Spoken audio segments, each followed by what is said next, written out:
பஞ்சபூத தலங்களில் அக்னித்தலமாக விளங்கும் திருவண்ணாமலையில் பௌர்ணமி கிரிவலம் வந்து வழிபடுவது மிக முக்கியமான வழிபாடாக உள்ளது. உலகிற்கு தலைவனான ஈசனே இங்கு மலையாக வீற்றிருப்பதாக சொல்லப்படுவதால் இந்த மலையை வலம் வந்து வணங்கினால் கைலாயத்தை வலம் வந்து வணங்கியதற்கு சமமாக கருதப்படுகிறது. சிவனையும் சக்தியையும் வலம் வந்து வணங்கும் பிரார்த்தனை என்பதனால் இது தரும் புண்ணிய பலன்கள் மிக மிக அதிகமானதாகும். 14 கிலோமீட்டர் சுற்றளவு உள்ள கம்பீரமாக காட்சி தரும் அண்ணாமலையை சுற்றி எண்கோண வடிவில் 8 சிவலிங்கங்கள் அமைந்துள்ளன.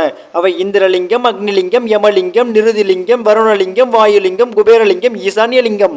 அஷ்டலிங்கங்கள் உள்ளன. ஒவ்வொரு லிங்கத்திற்கும் ஒரு சிறப்பம்சம் உண்டு. அது மட்டுமல்லாமல் வழியில் ஆதி அண்ணாமலை, நேர அண்ணாமலை, சந்திர சூரிய லிங்கங்கள், 16 விநாயகர் கோயில்கள், 7 முருகன் கோயில்கள், ஆதி காமாட்சி அம்மன் கோயில், மொத்தம் 99 கோயில்கள் கொண்ட தெய்வீக கிரிவலப்பாதையாக விளங்குகின்றது.